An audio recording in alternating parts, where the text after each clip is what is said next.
Amen. Praise the Lord. Tayo lahat po ay magsitayo at buksan po natin ang salita ng Diyos sa Exodus chapter number 25. Ngayong umaga po ay panalangin po natin na sisimulan kong karoon tayo ng pag-aaral patungkol nga po sa tunay na treasure sa ating pong buhay. At in preparation para po sa ating Treasure Offering Sunday, upang tayo po ay would be fully guided by the Word of God, by the Spirit of God, kung bakit mayroon po tayo sa simbahang ito, yearly that we have our treasure offering. Amen? Bakit tatlo na yata yung nag-amen na yun, no? Nasaan yung amen section dyan? Tsaka yung sa likod, yung mga usher, dapat marunong mag-amen. Kasi naghahanda silang treasure offering yan. Mangungulekta pagkatapos sila wala. Okay. Ano bang dahilan? Bakit ba meron tayo niyan? Okay. At gusto ko pong maunawaan natin yan. So when we participate on September 7, sa mga matagal ng mga miyembro ng simbahang ito, you must have already prepared a year ago. Dapat kasama na yan sa budget natin. Dapat kasama yan sa plano natin sa buhay. Yung iba nga, mayroong college plan, mayroon pang eternal ba yan? Eternal plan? Ano yung eternal plan? Meron pa nga plano saan na siya ililibing. Pero wala siyang plano para sa Panginoon. Medyo may problema yan. Bakit ba kayo nag-aaral?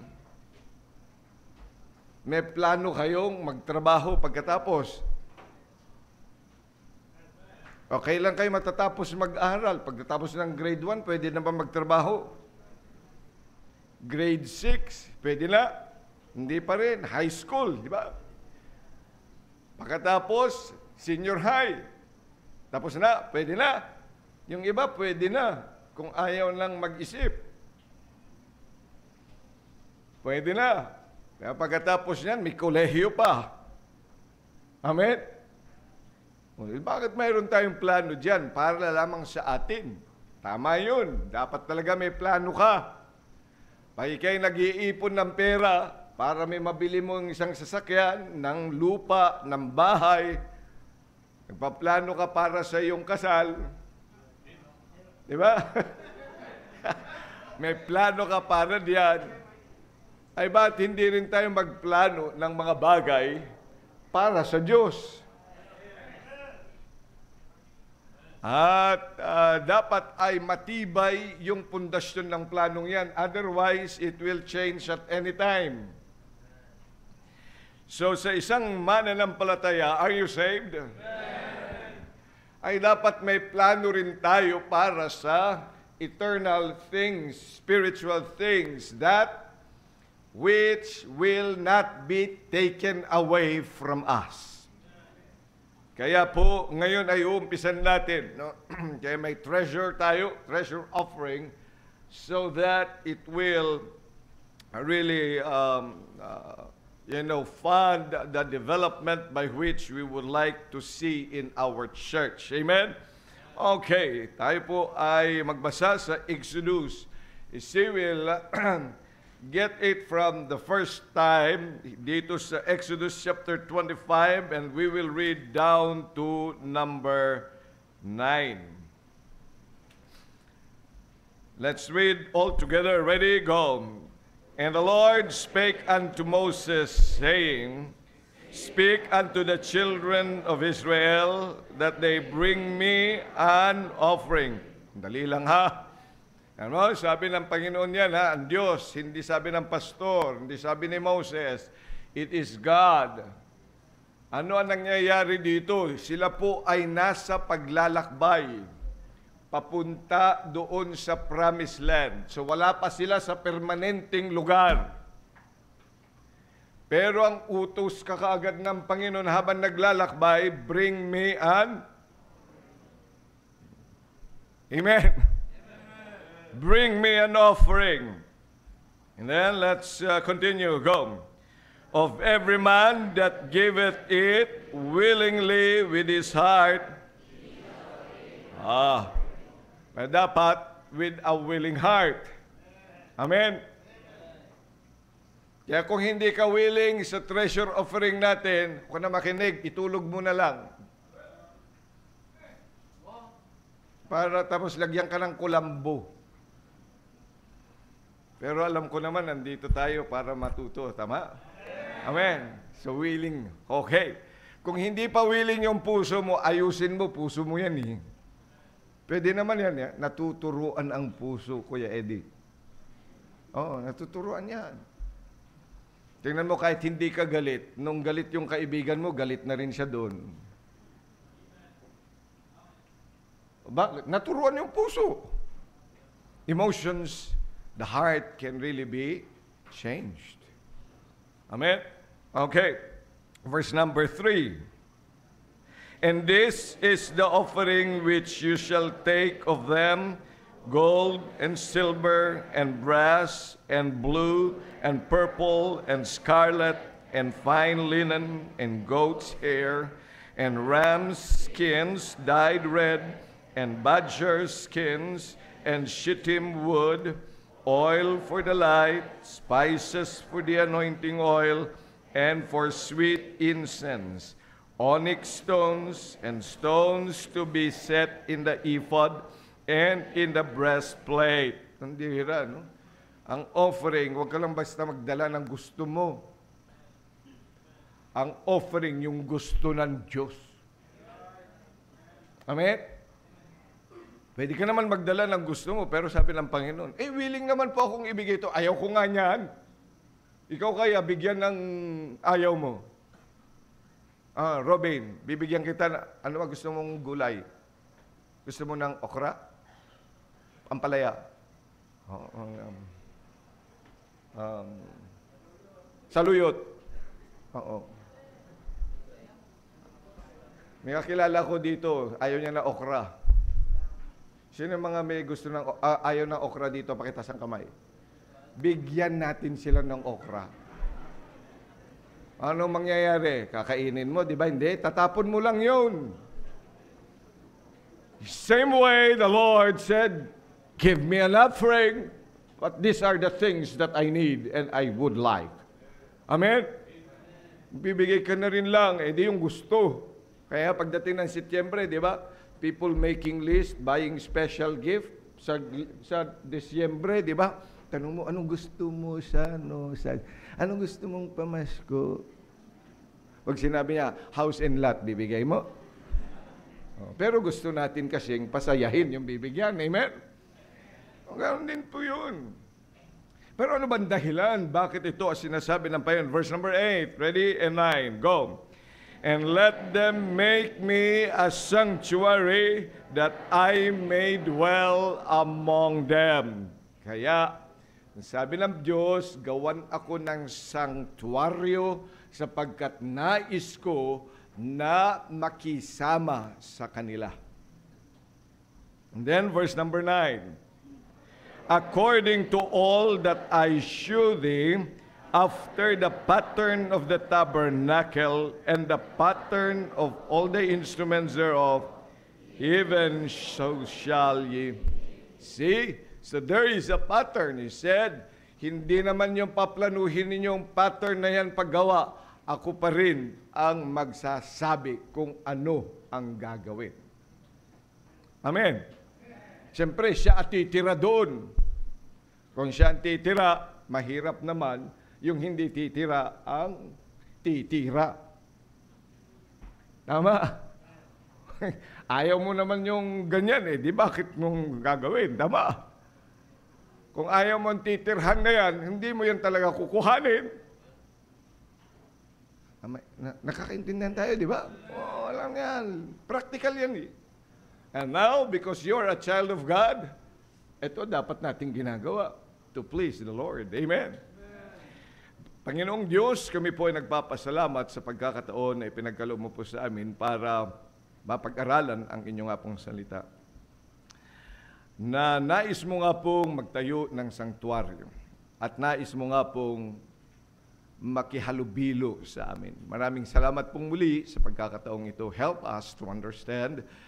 Tulungan niyo po ang inyong lingkod, maibahagi ang inyong salita so that we can have a great foundation for the things that we do in the church. In Jesus' name we pray.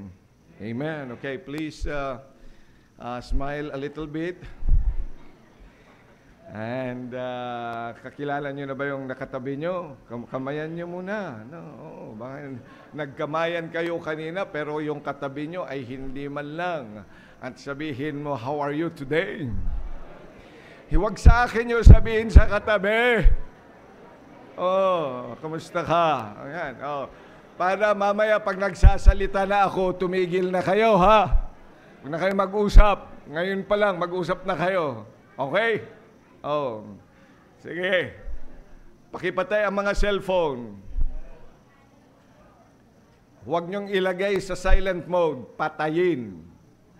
Okay? Sige, thank you. Please take your seats.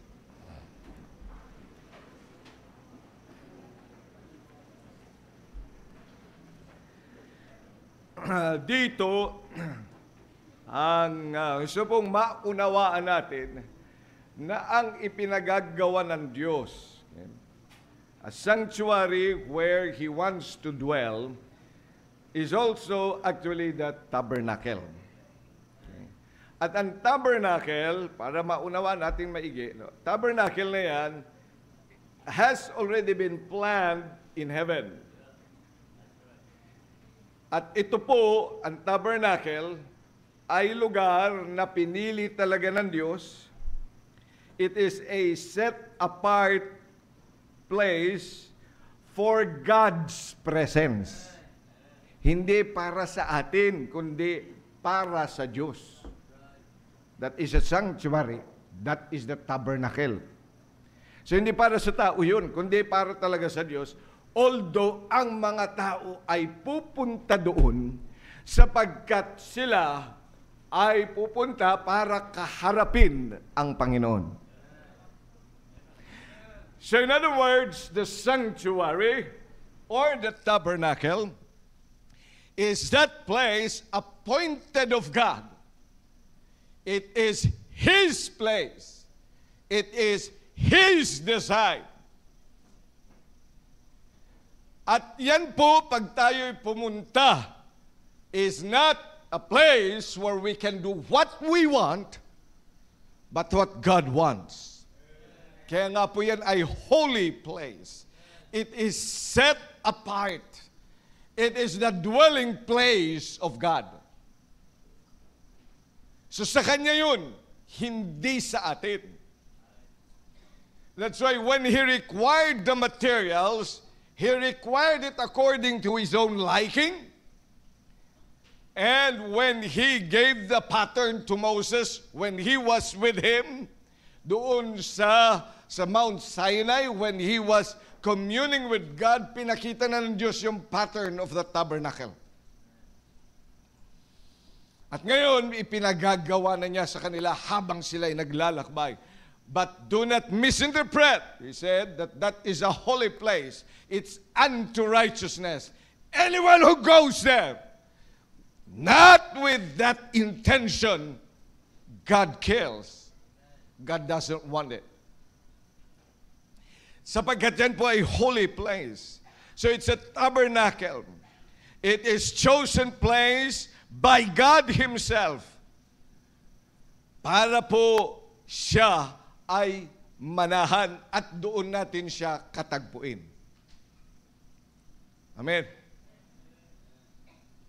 Naintindihan natin. Now, that tabernacle, noong nakarating na po sila, bakit tabernacle? Bakit ganun yun? Kasi yan ay movable.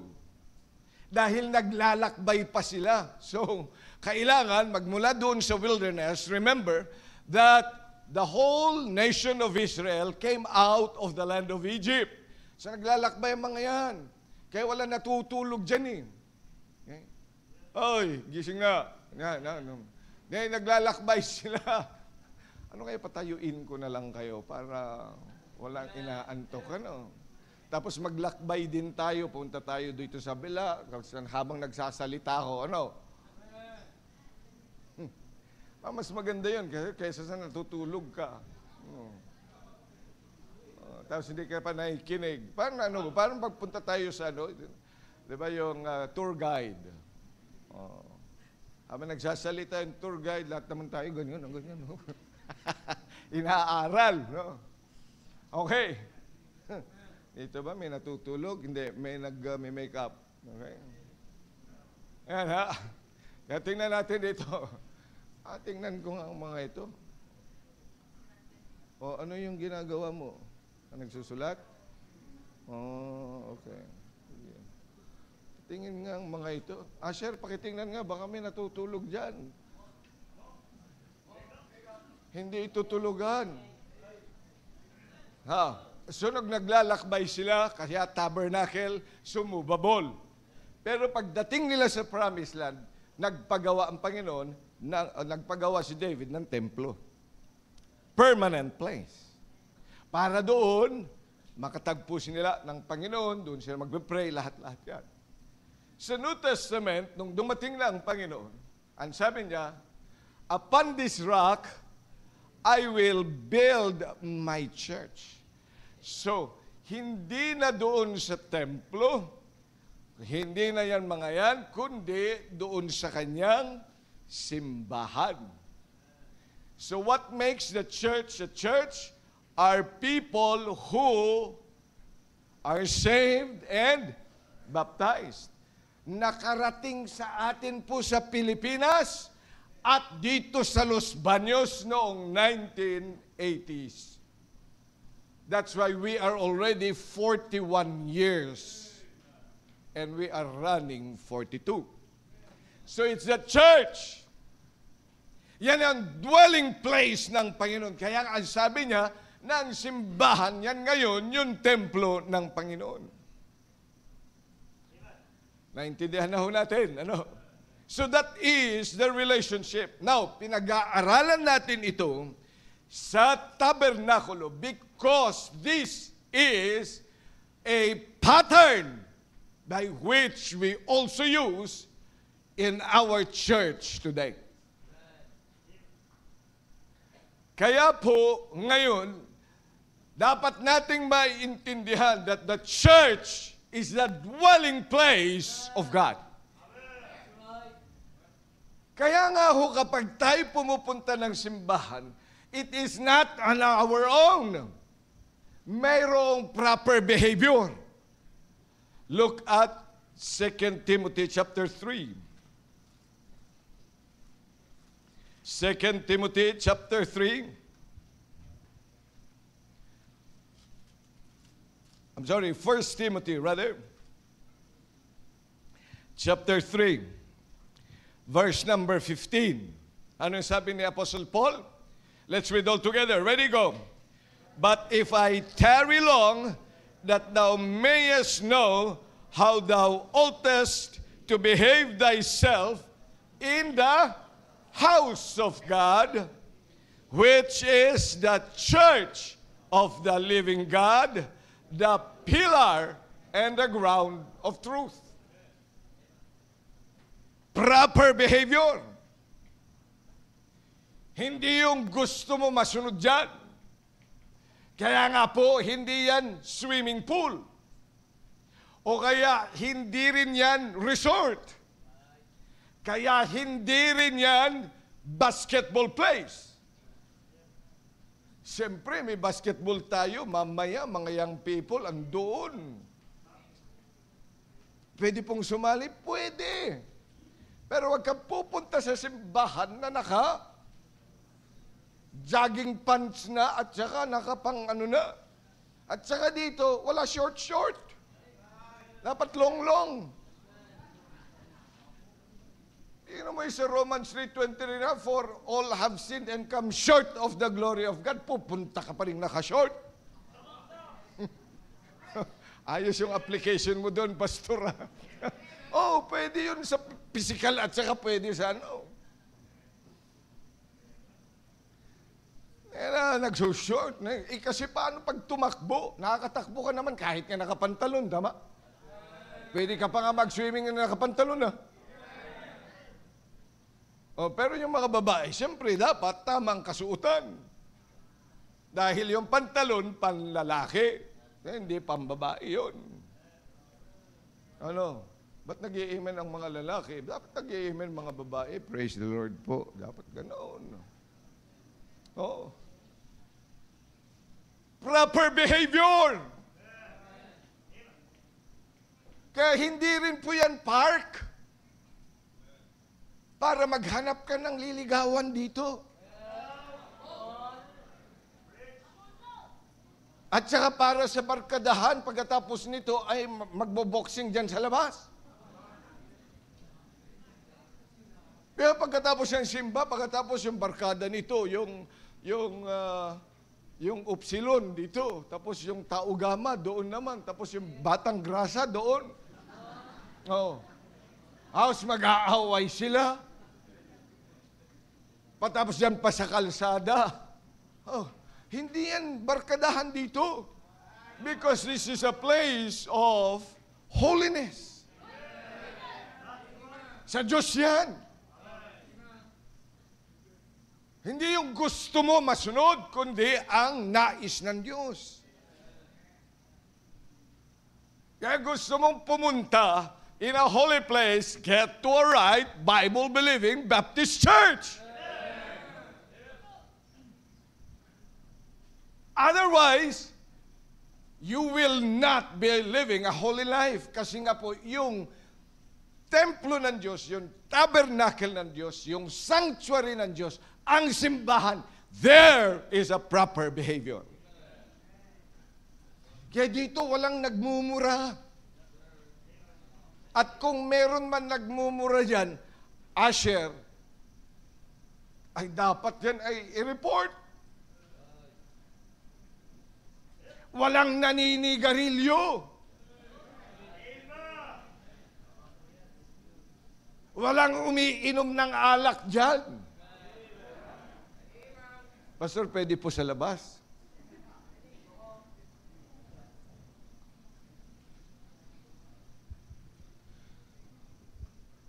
Pag ikay Kristiyano, dapat iniwan mo na yan. Lalong-lalo na pag pumunta ka ng simbahan. Kasi dapat, kaya ka sumisimba, paano makikita mo yung tamang behavior sa simbahan, para yun din ang behavior mo sa labas. Hindi yung magbabago ka ng mukha dito, mukha kang santo. Paglabas mo, isa kang ahas.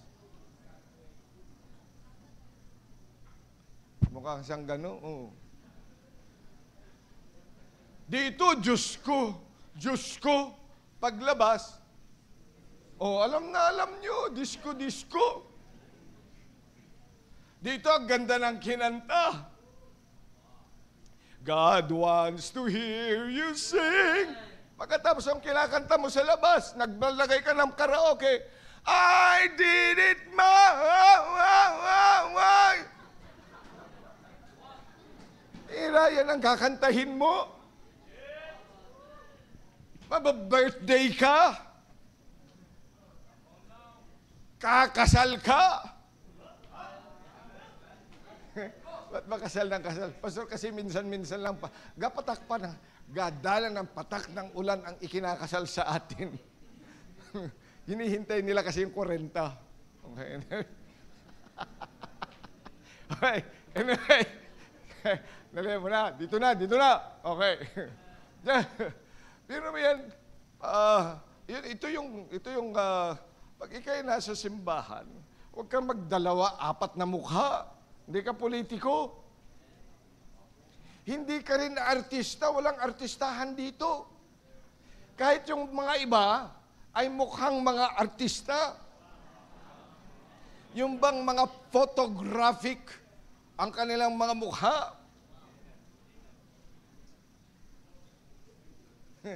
Sabi naman, hindi kayo ang sinasabihan ko.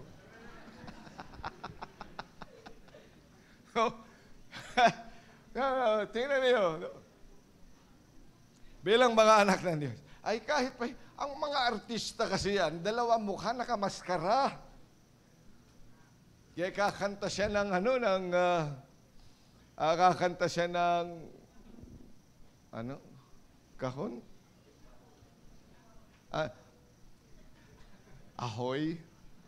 Ship ahoy? Oh, ship ahoy! Ship ahoy! Hoy! Hoy! Pagkatapos pagdating doon sa labas, Logis! Logis! Ano? Liamado? Ano yung sinasabi mo, Pastor? Alam mo yun, Andy? Yung liamado? Sa sabong yun. Pero nagsasabong pala. Oh, hindi ko sinasabing ikaw yan, Brad, ha? Huwag kang magagalit sa akin. Kasi meron yung kakanta ka dito, kaganda-ganda. Pagkatapos, paglabas mo, ang kanta mo ay iba naman.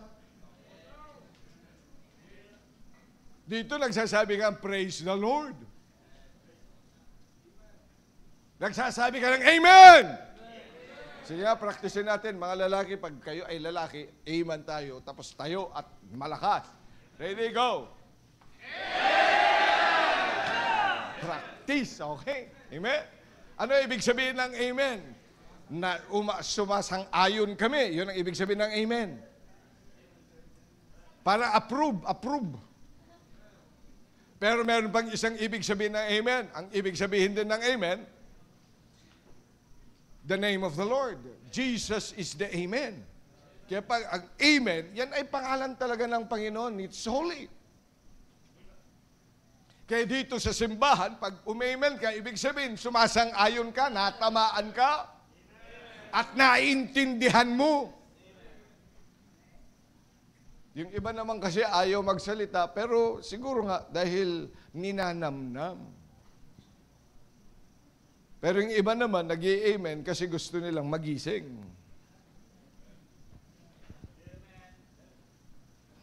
Sabi ko na nga, totoo yun eh. Oh.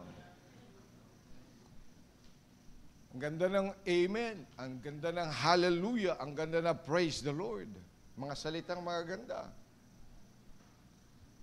Pero paglabas mo, nagalit ka, nagmura. Aba, ay hindi. Imbis na yan, ay gamitin mo na lang ang salita ng Diyos. Amen? Kaya tayo nag-aaral ng salita ng Panginoon. Para may magagamit ka na salita, imbis na ang gagamitin mong salita ay salitang kanto, salitang labas. Aba, edi gumamit ka ng salita ng Diyos.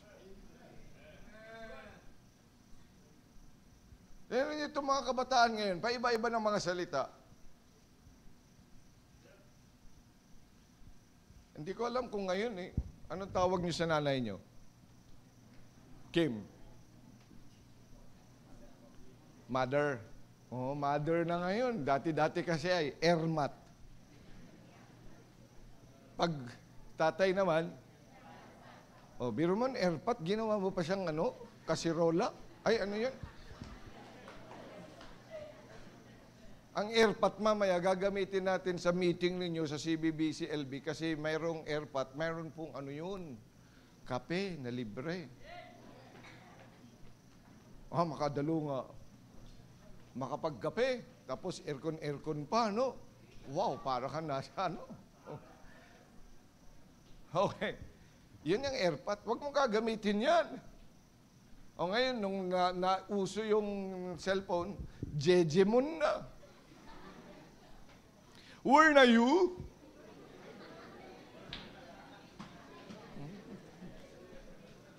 Tapos mali-mali na yung spelling. Kaya nung spelling bee contest, nasira na yung kanya spelling. Paano? Nasanay niya ng Christmas. Ganun pala ang spelling ng Christmas. K-R-I-S-M-A-S. Yung mother, M-A-D-E-R. Mother. Father, P-A-D-E-R. Pader. Sino mo yan? Ay, paano? As dadalihin mo yung kalokohan yan sa simbahan? Tapos yung mga salitang bakla, ay yun ay dadalhin mo rin dito.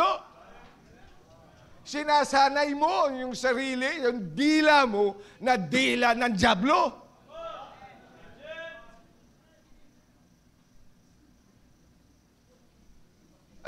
The Lord wants us to behave in a way and a manner He wants us to behave because you are in a holy place.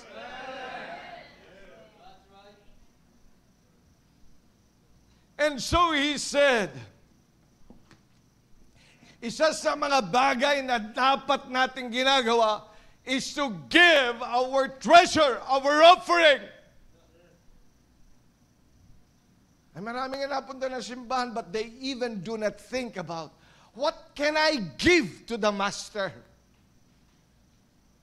Sa lahat ng benepisyo na nare-receive ko sa Panginoon, magmula nung ako ay ipinanganak, ang aking mga magulang ay pinagpala, ako ay pinagpala sa pag-aaral, ako ay pinagpala sa trabaho, lahat na lang pagpapala na kuha ko. But no one even thinks about, what can I give to the Lord? I'm going to the house of God.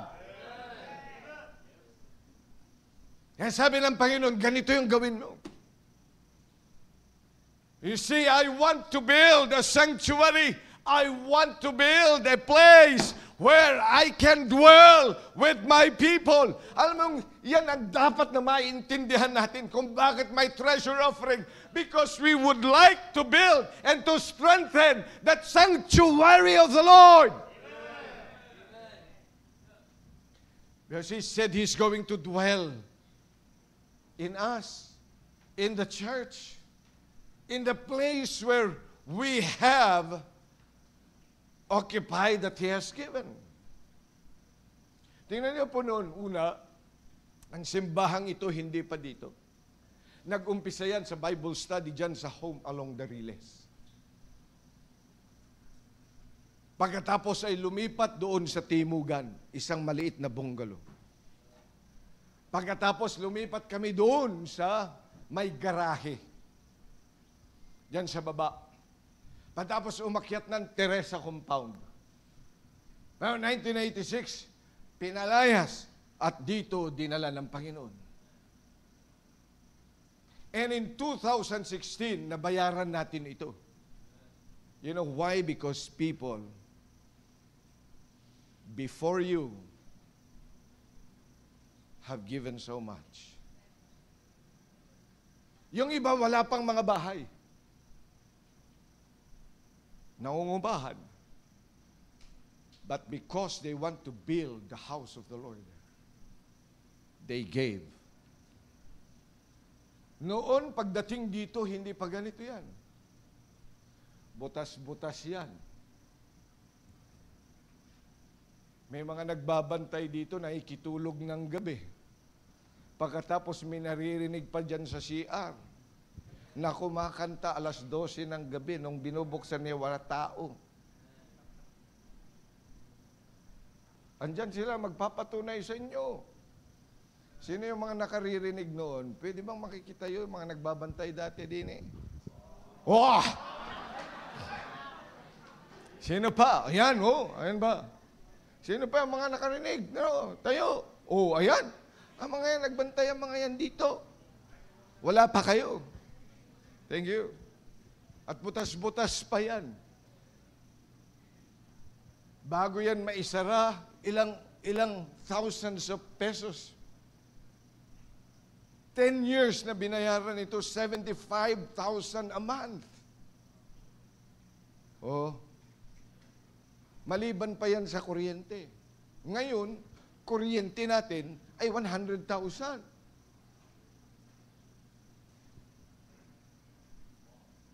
Ano? Bakit nag-100,000, Pastor? Tingnan mo, nalapit ka nga sa aircon eh. Hallelujah, thine the glory. Oh, tapos andyan ka, paupo-upo lang. At tapos patulog-tulog. Tapos mamaya, pakapi-kapi. Hindi ko nilalat. Nagpapasalamat ako. Biro mo na-enjoy natin. Because people keep on giving. Dahil yun ang kailangan. Because God wants to build a sanctuary where He can meet us. Kapag tayo napunta dito, dapat yun ang ilagay natin. It is that building, it is that place that the Lord chose so that He can dwell with us. At pagpunta natin doon, ay hindi yung gusto natin ang mangyari, kundi yung gusto ng Diyos.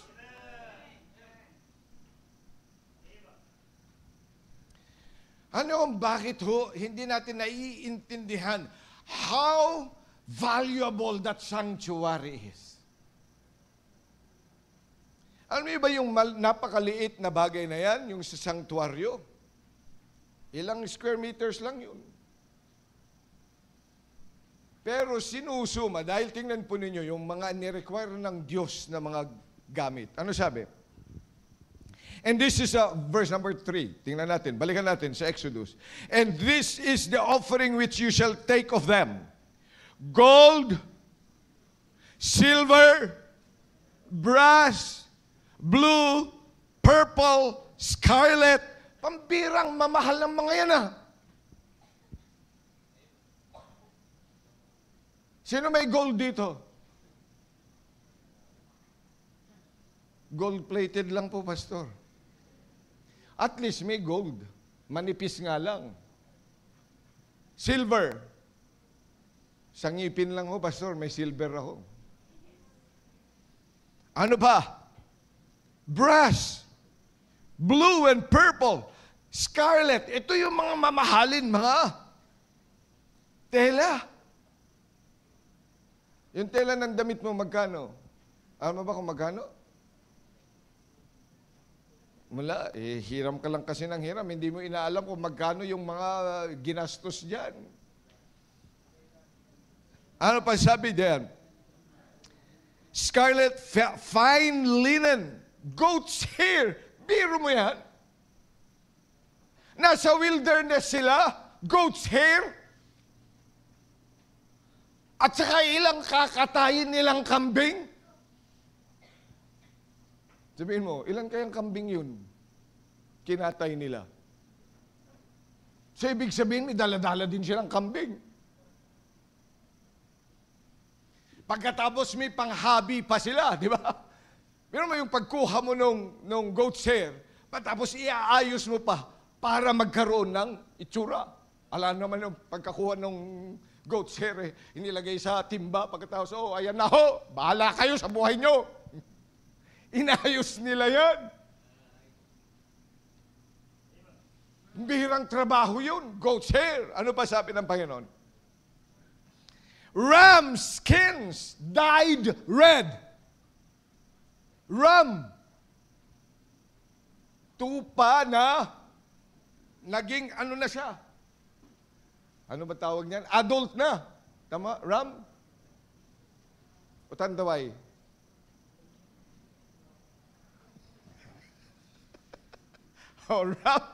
Ram skin na i-deny pa nila na red. Ay, ilan din yung kinakailangan tanggalin? Trabaho. Sa wilderness, wala sila sa permanenteng lugar. Wala silang sariling bahay.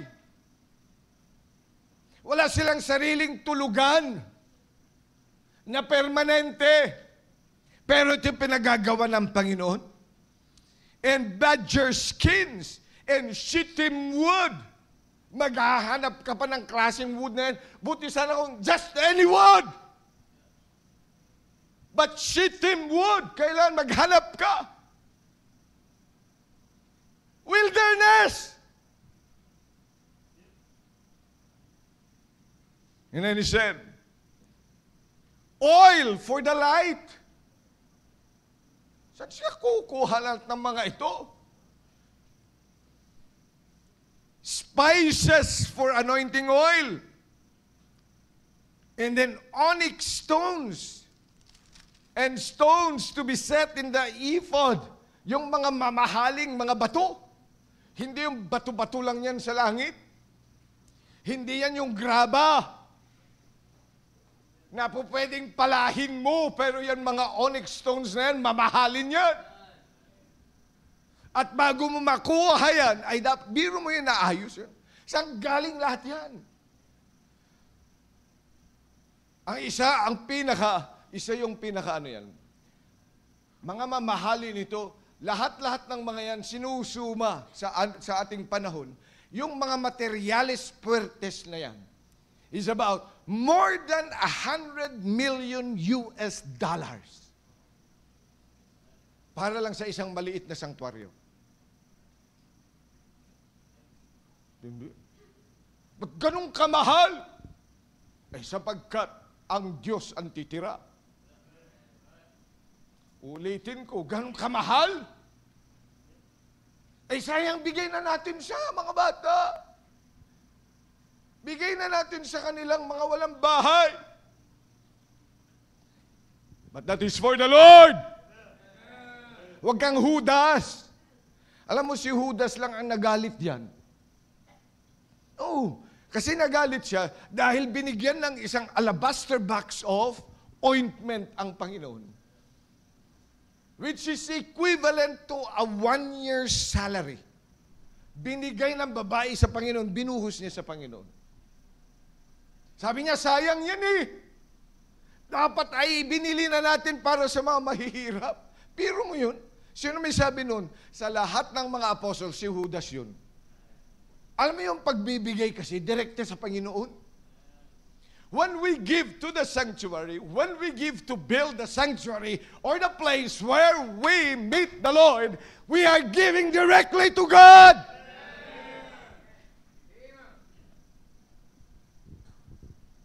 Kaya po yun ang dahilan bakit meron tayong Treasure Offering Sunday na ikay maintindihan mo that you ought to give and come and give because you're giving to the Lord. It's the best. Now, saan nila nakuha ito? Tapusin ko yung tanong na yan. No? Saan kaya? Well, tatandaan ninyo bago sila umalis doon sa Egypt. Diba sabi ng Panginoon, manghiram kayo ng lahat. Doon sa kapitbahay niyong Egyptian. Manghiram kayo ng mga mamahaling mga bagay. Yung mga sumunod, mayroon silang ibibigay. Alam mo, tingnan mo, imagine, bakit po mahalaga ito? Tingnan mo ha, yung pagsunod sa yan sa sinabi ng Panginoon.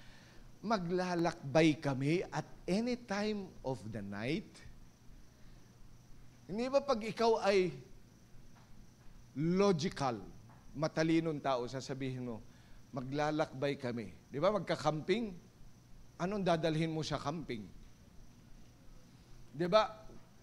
Iisip ka ng medyo magaang dadalhin at madali lang para mag-survive ka lang, para konting-konti yung dala mo. Tama? Hindi. Yun ang practical.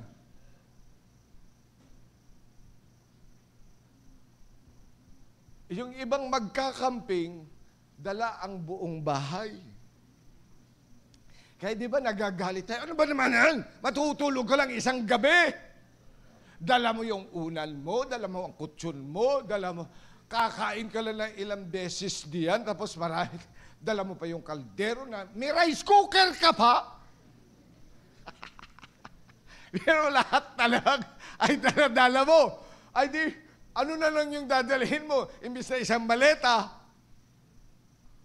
gaano na karami ang dadalhin mo? Ay, hindi, hunghang to. Maglalakbay ka, dapat yung ano lang, kung anong pinaka-importante. Tama o hindi? Para hindi ka hirap. Ngayon, sabi ng Panginoon, hindi, umiram kayo ng lahat ng mga bagay na kakailanganin ninyo. Lahat. Himiram sila.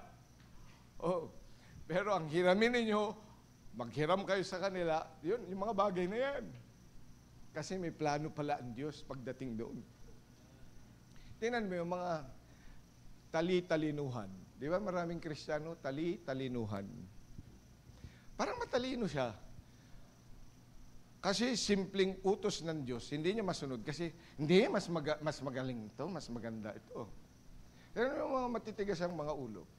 Kasi matalino sila nag-aral sa UP, sa Harvard, sa UST, saan pa sila nag-aral? Sa Scepter College, sa BHBC. Kasi matalino eh. Super talino na ang mga ito eh. Lahat ng mga universidad napuntahan na nila. Sa law school, sa ganito. Sa medical school. Mas matalino sila sa Diyos. Sabi ng Panginoon, humiram nga kayo. Spoil the Egyptian. Ano ibig sabihin na spoil the Egyptians? Ibig sabihin lahat ng mga mamahalin, mga gustong-gusto nila, hiramin nyo, ipahihiram yan sa inyo. Kaya yung iba, na mga sumunod na, ang dami kong, nung mahiram na, biro mo isang truck na. Pag nahiram na, isang truck, parang isang full-time worker dito, pumunta dito sa simbahan.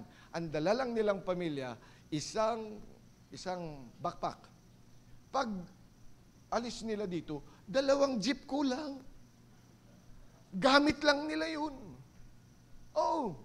Tandaan nyo yan, si Ma'am Nora siya, nagdala dyan eh. Sa pamilya na yan. Umalis na sila. Pero 2 jeep ang kailangan para lang ihatid sila doon sa kanilang pupuntahan. Pero pagpunta nila ay isang backpack lang ang dala-dala. 4 ang anak. Ang daming blessing galing sa simbahan. At kahit yung hindi galing, okay, anyway. Tingnan nyo, isang truck, dala-dala mo, nahiram mo. Ay, didagdag ito.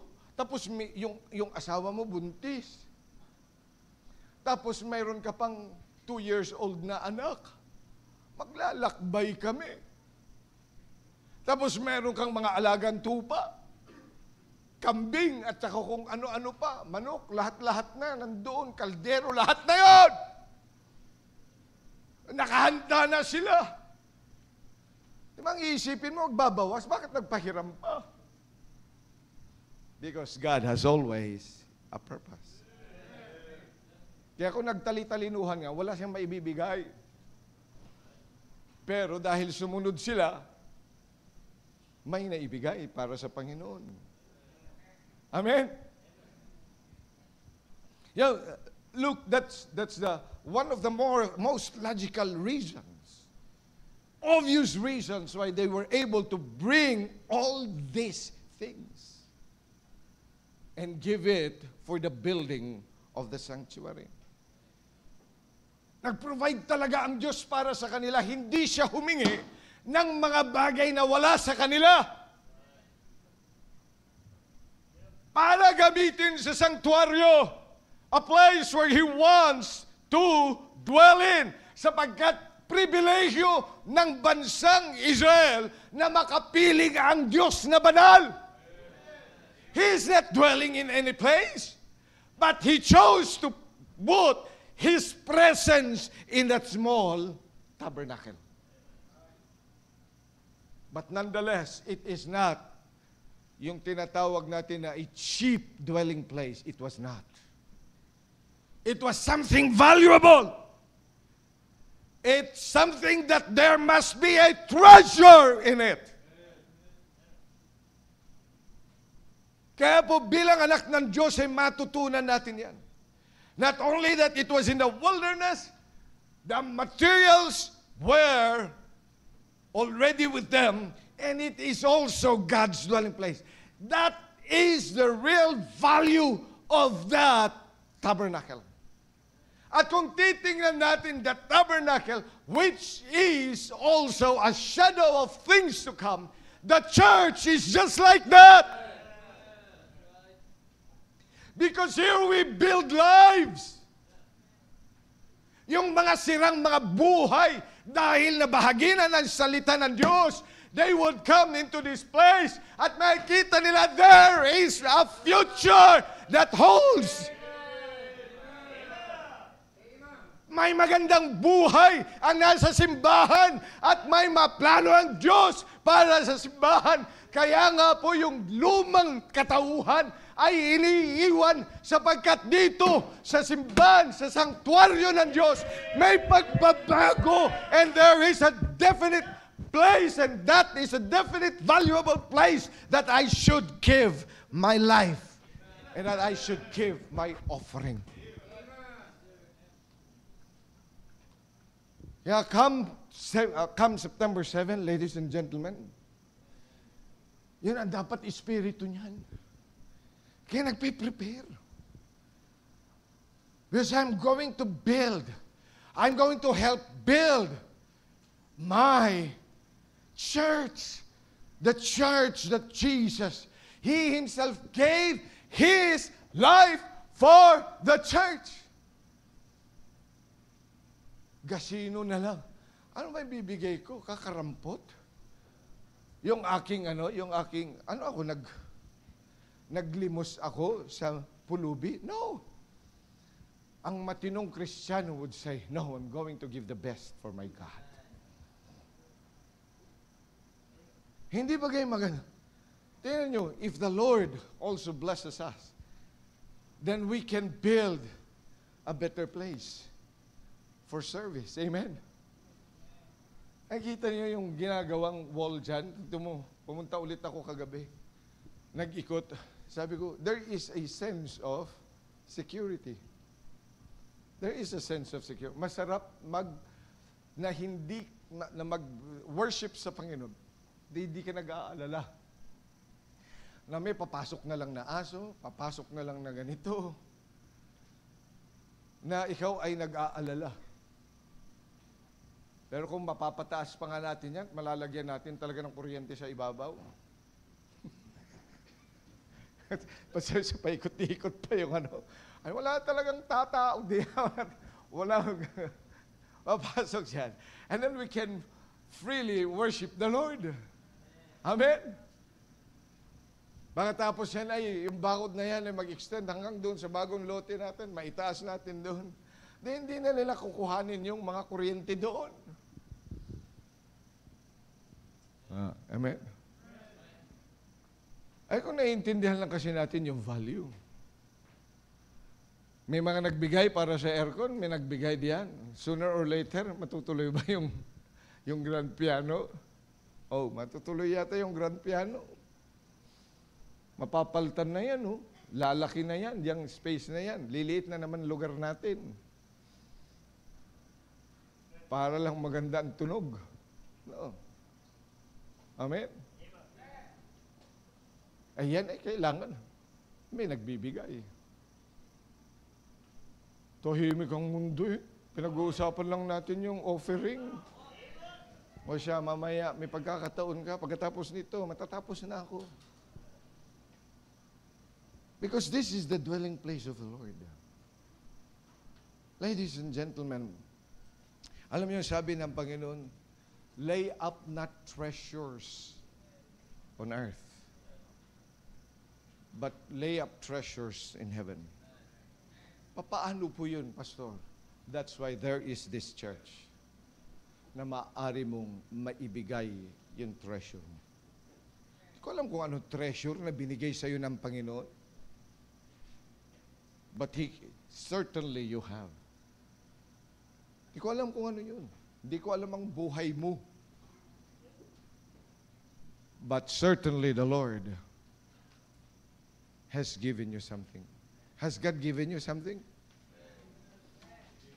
At matutunan natin to give that treasure to our God. Because this is His dwelling place. At kaya pag pumunta ka rin dito, huwag yung gusto mo ang masunod. I need to behave the way God wants me to behave. Kaya kayo mga kabataan, hindi ito lugar ng dating. Kapag kayo nag-aaral pa, Dapat wala munang boyfriend at girlfriend. Kaya sa altar call, pumunta ka sa altar at sabihin mo sa Diyos, Panginoon, i-break ko na to. Tsaka na lang kami magbabalikan paglabas. Hindi. Babalik. Pag nakagraduate na po ako at may trabaho na at pinayagan ng mga magulang. Lalo na ng pastor. Amen? Sino naman magkakasal sa inyo? Magkakasal sa iyo, pastor, hindi mo naman isinali. Niligawan ka o kaya nagpaligaw ka, sumagot ka na wala namang ka ano-ano. Pagkatapos isasama mo pa, pastor, ikaw na lang.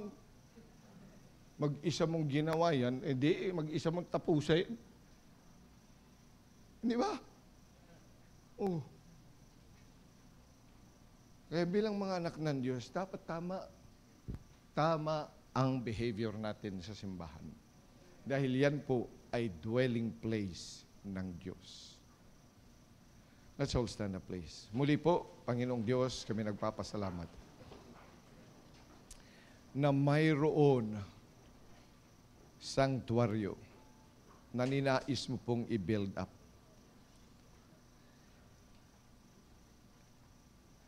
At hindi lang po ito basta-basta. That's why we ought really to behave properly. And one of the best behavior that you would and that you required is in the area of our offerings. Panginoon, hinihiling ko po, Panginoon, na kayo ang gumabay sa amin. Palain mo po ang bawat isa na inyong kinausap ngayon through your word. Holy Spirit of God, i-apply mo nga po, Panginoong Diyos, to sa kanilang puso, sa kanilang isipan, kung saan nila ito kailangan sa kanilang buhay. Mangusap ka po.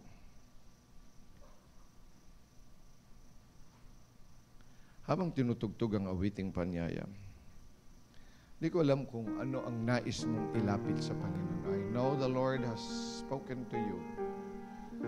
The altar is wide open. You can come and talk it out with the Lord. Lord, ngayon kong naintindihan na ganun dapat talaga ang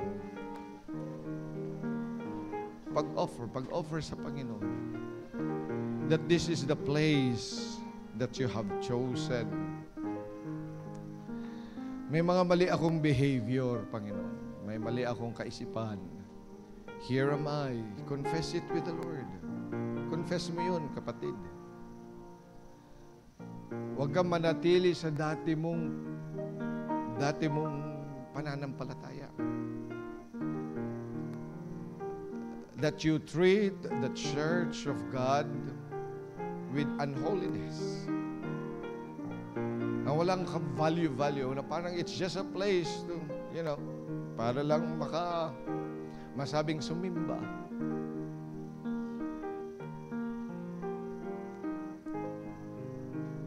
Magsisi ka sa iyong kasalanan and straighten up your ways.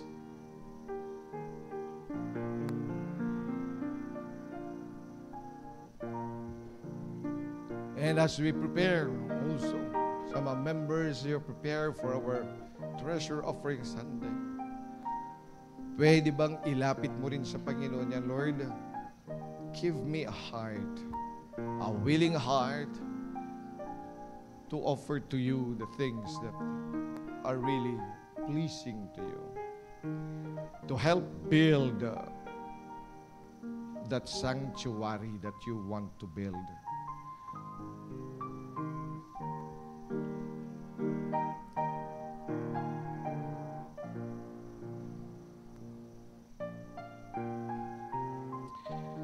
Muli, dakilang Diyos, maraming salamat po sa inyong salita sa amin.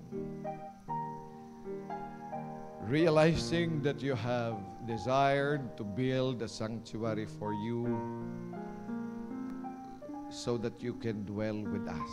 We are unworthy, pero maraming salamat for reaching out to us. But the certain requirements that you have given, help us to follow through. Maraming salamat po sa pagkakataong ito. Sa pangalan ng Panginoong Hesus. Amen. Amen. And the people said, praise the Lord.